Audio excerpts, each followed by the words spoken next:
سبق نمبر 2، حضرت عثمان غنی رضی اللہ تعالیٰ عنہ۔ مصنف سلیم شہزاد۔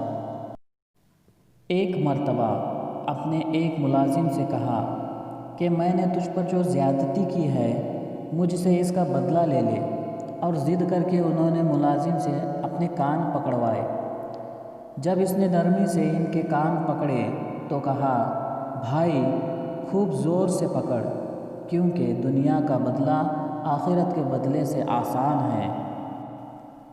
حضرت محمد صلی اللہ علیہ وسلم نے اپنی ایک بیٹی بی بی رقیہ رضی اللہ تعالیٰ عنہ کا نکاح حضرت عثمان رضی اللہ تعالیٰ عنہ سے کر دیا تھا۔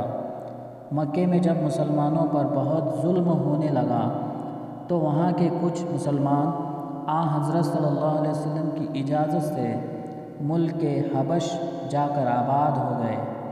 حضرت عثمان رضی اللہ تعالیٰ عنہ بھی اپنی اہلیہ محترمہ کے ساتھ حبش کی طرف ہجرت کر گئے۔ چند برسوں کے بعد جب یہ بات مشہور ہوئی کہ مکے کے لوگ مسلمان ہو گئے ہیں تو حضرت عثمان رضی اللہ تعالیٰ عنہ واپس تشریف لے آئے، مگر کافروں کے مسلمان ہو جانے کی خبر جھوٹی تھی۔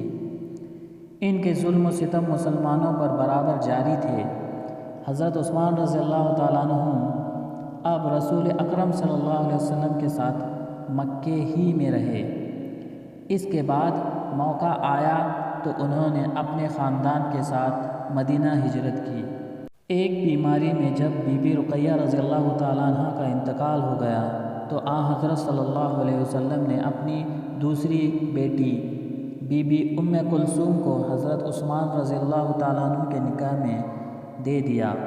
رسول اکرم صلی اللہ علیہ وسلم کی 2 بیٹیوں سے نکاح کرنے کے سبب حضرت عثمان رضی اللہ تعالیٰ عنہ ذو النورین یعنی 2 نور والے کہلائے۔